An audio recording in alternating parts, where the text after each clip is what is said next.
This is Letter from America.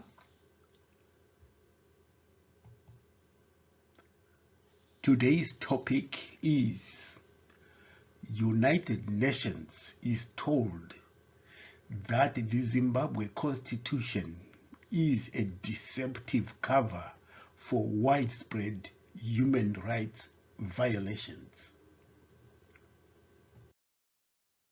A wide range of human rights violations issues in Zimbabwe were raised at the United Nations on Wednesday. Written presentations by human rights activists painted a gloomy picture of systematic abuse of human rights despite the provisions of the Constitution of 2013, which guarantees human rights. Zimbabwe's human rights record was examined by the United Nations Human Rights Council's Universal Periodical Review Working Group for the third time on Wednesday, January 26, in a meeting that was webcast live.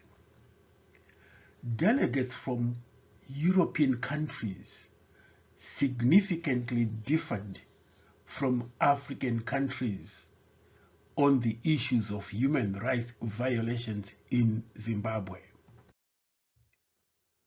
One prevailing issue and recommendation from the European and African countries was that Zimbabwe must ratify the Convention Against Torture, or simply CAT.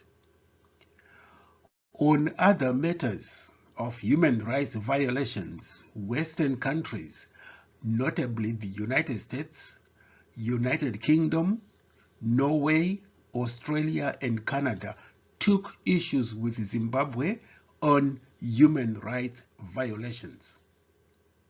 African and Caribbean delegates were conspicuously quiet on human rights violations, but they encouraged Zimbabwe to work on other areas like the right to education, health services, prevention of underage girl marriages. Norway, Britain, United States, and Australia raised violations of democratic space for the opposition parties, lack of freedom of the press and expression, and lack of freedom of assembly.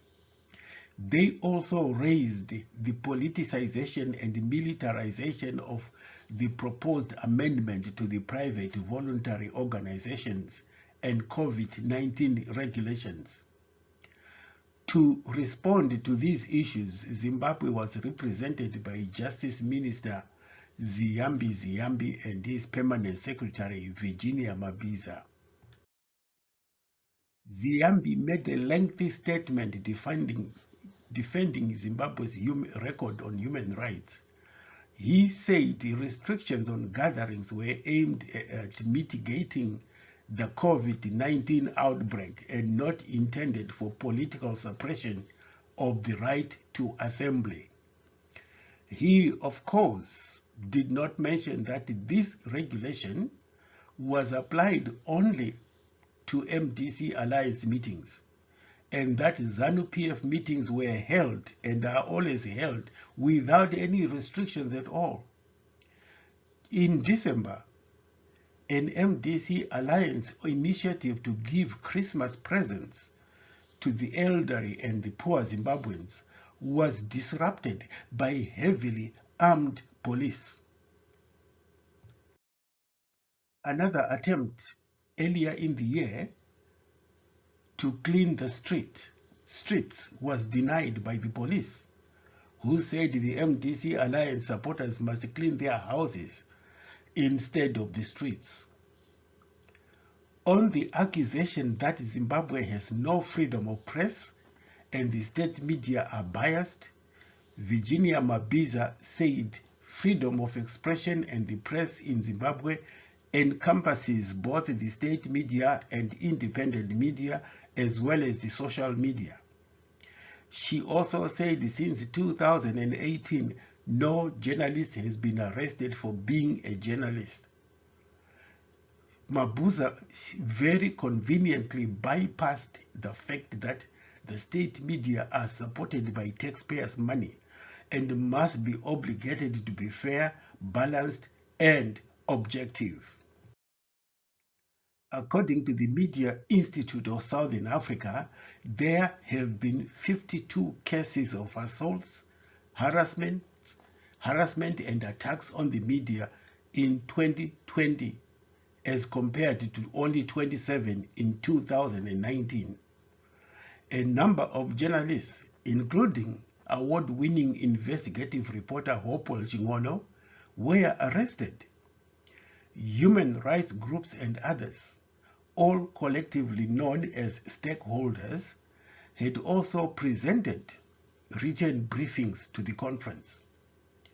It was reported that Zimbabwe had not yet ratified the protocol to the African Charter on Human Rights and People's Rights on the establishment of an African Court of Human and People's Rights.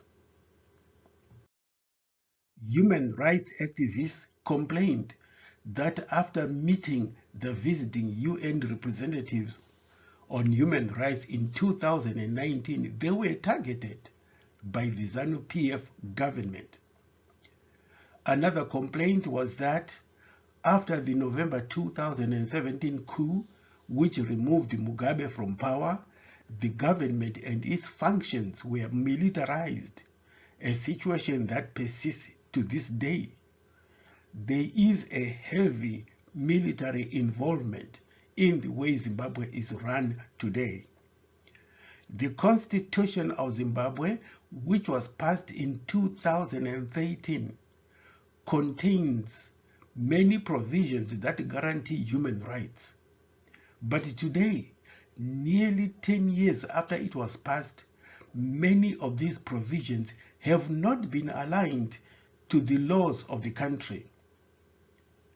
This gives the impression and the observation that the Constitution of Zimbabwe is a deceptive advertisement for human rights abuses.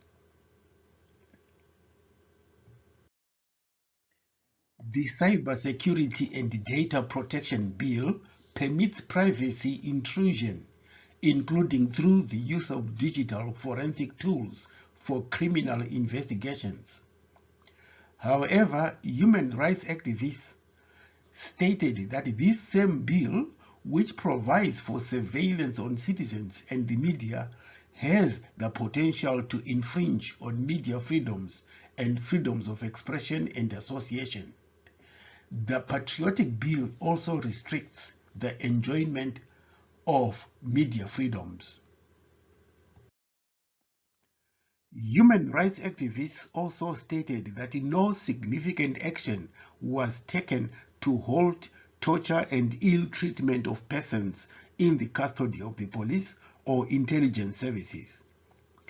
During the 2020, unidentified assailants suspected of being state security agents abducted and tortured more than 70 government critics.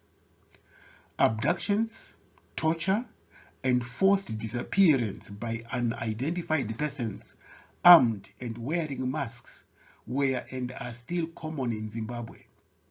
So is the continuation of politically motivated persecutions and abductions of political and social activists. Mnangagwa and ZANU-PF regime are with great impunity engaging in arbitrary arrests and prosecution as a weapon to silence or intimidate human rights defenders. In January 2019, the security forces used excessive and lethal force against protesters during a protest against the announcement that there would be a 150% increase in the fuel price. Mnangagwa and ZANU-PF regime failed to implement recommendations from the Motlanthe Commission of Inquiry following its investigation of the widespread violence in the aftermath of the August 2018 elections. It is highly unlikely that the United Nations Human Rights Commission will take any decisive action against Zimbabwe. SADC and the African Union are also unlikely to do anything substantive about Zimbabwe's human rights violations. Zimbabwe can only take comfort in that these violations have been and are spread around the world through United Nations and the internet. The message, therefore, to the Zimbabweans from the international community, especially Africa, is very clear. You, Zimbabweans, are on your own. If there are to be any changes in government in Zimbabwe, they would have to come from the Zimbabweans themselves. Many people have argued that Zimbabweans need to be motivated to take sustained mass demonstrations or other action to get back their country from Mnangagwa and ZANU-PF. One potentially motivating factor was the formation of a new political party, the Citizens Coalition for Change, or CCC, by Advocate Nelson Chamisa to replace the MDC alliance. The event and the news hit Zimbabwe and the diaspora like a tidal wave of excitement. The CCC, new color or yellow, indicating gold, resonated instantaneously with the millions of Zimbabweans. Everyone fell in love not only with the color yellow, but the new name CCC. Soon both the name and the color were echoing and spreading like some fresh aromatic air throughout the country. Almost by the stroke of the pen, the old name MDC Alliance became a four-letter word. It was deposited together with the pretender Douglas Monzura into the political dustbin.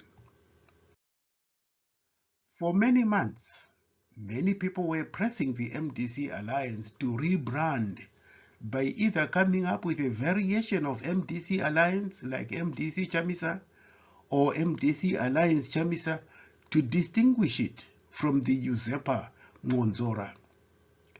Monzora has, with the active assistance and collaboration of Mnangagwa, ZANU-PF, the police and military, and the captured judiciary, as well as the Speaker of Parliament, forcefully deprived the MDC Alliance of its rightful owners. Others felt that the MDC Alliance leadership must abandon the name and come up with a new name and a new agenda. In a matter of hours after its formation, CCC turned Zimbabwe yellow with unrestrained exuberance. The message is clearly that CCC has immediately and organically resonated with the masses in Zimbabwe. Zimbabweans now feel an ownership of the CCC because of the way it is structured. But the elephant in the room is the big question. Where do you Zimbabweans want to take this CCC to? If the ultimate destination is, as you say, ngapinde hake mukomana, how will you get him to the State House to lead the country? The future of Zimbabwe and its citizens is at stake here. It calls for a courageous decision by Zimbabweans to be prepared to take sustained mass demonstrations if the elections are rigged. This concludes today's broadcast of Letter from America, a weekly in-depth analysis of the situation in Zimbabwe. Thank you for listening.